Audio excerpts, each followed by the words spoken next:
In the rain-soaked streets of Seoul, under the shadow of glass skyscrapers, a phone call echoes with a desperate plea that will change everything. Please, just for 1 week. Pretend to be my wife and save my daughter. His voice trembles with a mix of desperation and pride, but what happens when the past collides with the present in a way that no one can escape? Will she agree to this stranger's impossible request?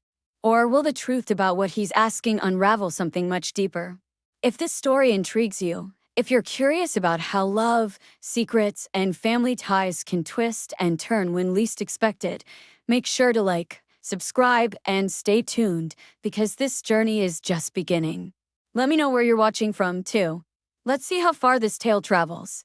Odyssey had lived a quiet life in London for the last decade, far removed from the chaos that had once threatened to consume her. But on a chilly Thursday afternoon, as she sat in the quiet of her flat, sipping on lukewarm coffee and sorting through nursing school notes, her phone buzzed with a call from a number she didn't recognize. The voice on the other end was crisp, polished, and unmistakably foreign. "Is this Miss Okonkwo?" the man asked, his Korean accent lilting the words. "Yes," she responded cautiously, unsure why someone would be calling her. She'd moved countries, changed names, tried to bury every part of her past to protect her daughter, Era. "I'm Kong Jian," he continued. "I need your help. It's a delicate matter." His voice, though firm, carried the weight of someone barely holding it together. Adisei's brow furrowed at the name. Kong Jian. It was a name that held no immediate meaning to her, but something about it, something in the way he said it, set her instincts on edge. A CEO, perhaps? She didn't know. She didn't care. It was rare she took calls that weren't strictly about work. But something about his urgency drew her in. "I need you to pretend to be my wife for 1 week," he said. The words felt surreal, like a bad joke, a test she wasn't sure she wanted to take. "Excuse me," she replied, her voice sharp. "My daughter. I need her to believe I'm capable of taking care of her. She's been through too much. I can't do this without your help." His tone wavered, as if he were too proud to beg, but too desperate not to. The finality in his words caught her attention. Adisei's mind raced. A stranger asking her to impersonate a wife? What kind of game was he playing? And why her? Was it even real? The last thing she ever wanted was to get tangled up in someone else's mess. She had her own to deal with. But then the soft voice of her 10-year-old daughter, Era, cut through the fog of her thoughts, calling from the other room, asking if it was time for dinner. The innocence in Era's question reminded Odyssey that some things were bigger than her own discomfort, bigger than her own fear. "I don't know you," Odyssey said, trying to keep her distance, but there was an undeniable gravity to his words. "Why me? Why this? Why no?" Kang Jian's answer was swift, almost rehearsed. "Because I know you understand what it's like to fight for your child. I've heard about you." She stiffened. "What do you know about me?" There was a brief pause, followed by the unsettling sound of his breath on the other end. "Enough," he said softly. "Enough to know that I'm asking the only person who can do this without question. I have no one else. Not even my family." Her heart skipped. Family? The mention of family, and the underlying tension in his voice, pulled her back to a darker chapter of her own past. A time when family had betrayed her, when everything she knew was stolen away in the blink of an eye. She hadn't come all the way to London to be reminded of that painful history. She hadn't come all this way to be dragged back into the mess of other people's mistakes. Yet here it was, knocking at her door once more. "Why would I help you?" Odyssey asked, trying to steady her voice. Her hand tightened around her phone. "What's in this for me?" He was silent for a moment, and for the first time, she heard the real weight of his burden. "My daughter needs to believe in me. She needs to know she has a father who cares. I have 1 week to show her I'm capable. If she doesn't, she'll be lost to me forever." Adisei's chest tightened. She could hear the unspoken words between them, the same desperation she had felt when she first ran from everything she knew. The raw emotion in his voice cracked through the walls she'd so carefully built over the years. This was a plea, not a demand. Still, she hesitated. She didn't trust easily. She couldn't afford to. But some piece of her, reached out to this stranger, to the pain in his voice, to the brokenness that mirrored her own. "I'll need to know everything," she finally said, swallowing her doubts. "I don't know you. You don't know me. So if I'm doing this, I'll need to understand why." He exhaled, the sound low and heavy, like a man carrying the weight of an entire lifetime on his shoulders. "I'm the CEO of Zenith Innovations. I don't have the luxury of time. And my daughter, Era, is." His voice cracked, faltering for just a moment. "She's all I have left." Adise felt her chest tighten. Era. Her daughter. Just as she'd feared. This wasn't just about him. It was about the child caught in the middle. The same child who reminded her so much of her own. The same child she was determined to protect, no matter what. Her mind raced as she considered the implications of this sudden decision. Could she really do this? Could she pretend to be someone she wasn't, wear a mask, and fool a child into thinking she was part of a family? And for what? A week? But as her gaze landed on Era, her daughter, the person she'd fought so hard to protect, the answer came quietly but resolutely. "Yes." "All right," Adise said, her voice steady despite the whirlwind in her chest. "I'll do it. But you'd better tell me everything. And I mean everything." On the other end of the line, Kung Jian let out a breath, a sound of relief mixed with disbelief. "Thank you," he said, his voice almost reverent. "I won't forget this." She couldn't tell if he meant it, if this was just a fleeting moment of desperation. But she knew, in the quiet storm of her heart, that she had just agreed to something that would change everything for all of them. And she wasn't sure if she was ready for what was to come. Adise's life had always been about keeping things simple. She had learned early that the less people knew about her past, the better. It was easier that way, cleaner. But as the elevator doors closed and they ascended to the top floor of Zenith Innovations, she realized that simplicity was a luxury she could no longer afford. The sleek, corporate world around her felt cold and alien, a stark contrast to the warmth of her humble home in London, where her daughter, Era, had always been her priority. Jian stood beside her, his immaculate suit and perfect hair the epitome of corporate success. He didn't look like a man burdened by guilt, regret, or anything other than the stress of an endless workday. But Adise had seen the cracks in his armor the moment they first spoke. There was something raw about him, something broken beneath the surface of his composed exterior. She could sense it even now, in the way his jaw tightened as the elevator climbed higher, the way his fingers hovered nervously over his phone but never quite dialing. "How much do you expect me to do exactly?" Adise asked, trying to break the ice, to ground herself in the reality of the situation. Jian's eyes flickered to her, then to the polished floors beneath them. "Just be convincing. You don't need to do anything more than pretend. The longer she thinks we're a family, the better."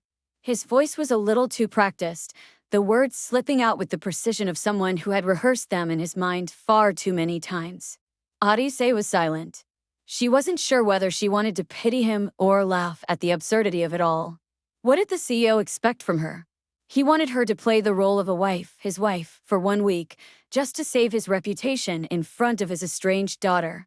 A daughter who had every right to know the truth. When the elevator doors opened, Adise was greeted with the kind of corporate glitz that always made her feel out of place. The lobby was all sharp lines and glass walls, sleek leather chairs lined up under overhead lights. No warmth. No personality. Just a world that worked on ambition and cold calculations. Jian led her through the space, his steps quick, purposeful, as if he had somewhere more important to be. But there was no mistaking the tension in his shoulders. And then she saw her, the little girl with the same sharp eyes and stubborn chin. Era. She was standing at the front desk, clutching a small stuffed animal, looking more out of place than Adise had ever felt in her life. The moment their gazes met, Adise's heart twisted. Era was a mirror image of Jian. She had his features, his eyes, his jawline, everything, down to the way she held herself. But there was something in her gaze that spoke of years of neglect, of a life spent in the shadows of a father who had never been there. Adise's throat tightened. This wasn't just about pretending. This wasn't just a brief game to placate a little girl. Era was already carrying the weight of knowing she had been abandoned, and no amount of pretending could fix the hurt in her eyes. Father, Era said softly, bowing formally as Jayan approached her. The words stung with an emotion that wasn't just the respect of a child for a parent. It was a mixture of longing, pain, and, most haunting of all, hope. Jayan stumbled back, his phone slipping from his hand and clattering against the marble floor. For a moment, everything around them stood still. His face drained of color as his gaze locked onto Era, his daughter. Odyssey watched as his eyes softened, as if everything about him, the perfectly curated exterior, the cold businessman, had crumbled in the blink of an eye. The child looked at him nervously, as if unsure whether to reach out or pull away. "Hello, Father. My name is Kong Era. I've been waiting to meet you." The words came out with a precision that betrayed the hours of practice she must have spent, trying to make this moment feel less like a cruel joke and more like a family reunion. The silence that followed was deafening. Odyssey could feel the eyes of the people around them, employees, security, even the receptionist who was now staring at them with wide eyes. No one moved. Everyone watched. Jayan's hand gripped the wall as if he might collapse right there. I can't believe this," Jayan whispered, his voice raw. "You kept her from me for 11 years? Odyssey felt the sharp sting of his words, the accusation heavy in the air. But it wasn't directed at her. No, it was directed at his own failure, his own family's rejection of her and Era. It was a wound that had festered for years, and now it was laid bare for the first time. "No," Odyssey said, her voice steady despite the weight of the moment. "I didn't hide her. Your family made it clear we weren't welcome." She spoke the words with a cold clarity that surprised even her. The pain of the past wasn't something she was going to let him erase with one simple apology. Jayan's eyes flickered to her. There was something in his gaze, guilt, fear, confusion, as if he couldn't quite grasp the enormity of what he had lost. His life had been built on success, on power, on the illusion that nothing could touch him. But this, the presence of the daughter he had never known, had shattered everything. I didn't know," he said weakly, as if trying to convince himself that his ignorance had been enough to justify his abandonment. "I didn't know I had a daughter." The words felt hollow, like empty excuses that meant nothing in the face of the reality standing before him. Era, this innocent child who had been denied her father for so long, now stood there, her hands trembling slightly. She had done nothing wrong. She had only wanted the same thing every child wanted, to know their family, to feel loved and accepted, even if the truth was too painful to bear. Odyssey's heart ached for her. This wasn't about Jayan anymore. This wasn't about business deals or reputations. This was about a little girl who had been cast aside, left to grow up without a father. "Father," Era whispered again, more softly this time, "can we go home now?" Her voice was so small, so fragile, that it cut through the tension like a knife. Jayan's eyes filled with something Odyssey hadn't expected, regret. Deep, unspoken regret. He glanced at Era, his gaze softening for the first time since they had entered the building. I'm sorry," he whispered, though whether it was to her or to himself, Odyssey couldn't tell. It was in that moment, standing in the sterile, emotionless lobby of Zenith Innovations, that Odyssey realized this wasn't just about a corporate facade. It was about something much deeper. Something far more complicated. Era needed a father, but more than that, she needed a family. And Odyssey, whether she wanted to admit it or not, had just found herself caught in the middle of a battle for the girl's future, with no clear way out. And so, she was left to wonder, what kind of person could walk away from a daughter like that? And, more importantly, what kind of person could stay? The court battle had been long and grueling, filled with moments of doubt and fear. Odyssey had always known that the fight for Era would be harder than anything she'd ever faced, but she hadn't expected the cold, calculating strategy that came from Jayan's family. Mrs. Kang, the matriarch, had spared no expense in her efforts to destroy Odyssey's credibility, painting her as a woman unfit to raise a child, a woman who had deceived her son, and, by extension, the whole family. But every time the weight of the accusations seemed unbearable, Odyssey found strength in Era's quiet determination, in her unwavering belief that they were worth fighting for. Jayan had promised to fight with her, but the words came in whispers, in moments of uncertainty when the pressure from his family mounted. At times, it felt as though he was a man caught between two worlds, torn between his love for Era and the suffocating expectations of his family. The truth was, Jayan had spent far too many years in the shadows of his mother's influence, allowing her to shape his life, his choices, his heart. But when it came down to it, Odyssey realized that what he wanted most was the same thing Era had always wanted: family. Real family. The kind that didn't disappear when things got hard. It wasn't until the final hearing that everything changed. As they sat in the courtroom, with Era by her side and Jayan standing at the far end of the room, Odyssey felt a strange calm settle over her. This wasn't just about a legal battle anymore. This was about showing Era that family wasn't just something you were born into. It was something you built, something you fought for with everything you had. When Jayan finally stood to testify, his voice shaky but resolute, Odyssey felt a pang of something between sorrow and hope. He admitted his failings, the mistakes he had made, and the truth that he had been a coward. For years, he had allowed his mother to dictate the course of his life, but now, in this moment, he was making a choice to stand up not only for Era but for the life he could have had. I was weak, he confessed, his eyes never leaving Era's. I let fear and pride cloud my judgment. But I'm here now, and I'm not going anywhere. His words were a turning point. The courtroom fell silent, as if the weight of his confession hung in the air. For the first time, Jayan wasn't just the powerful CEO, he was a man. A man who had lost everything, yet was willing to sacrifice everything to make things right. The final verdict came swiftly after Jayan's testimony. Era, the child who had been discarded for so many years, was finally given the chance to belong not just to a father, but to a family that would love her, no matter the cost. Mrs. Kang's attempts to manipulate the court and destroy Odyssey's life had failed. Era was granted full custody, and with that, everything that had once seemed broken began to heal. But the journey didn't end there. The next few months were a whirlwind of adjustments, as Jayan slowly began to rebuild the trust he had lost. There were still moments of hesitation, of guilt, and moments when his past threatened to pull him back into the world of corporate coldness he had worked so hard to escape. But every time he looked at Era, every time he held Odyssey's gaze, he knew this was where he was meant to be. Odyssey, too, had found a new sense of peace in this unexpected life she was building.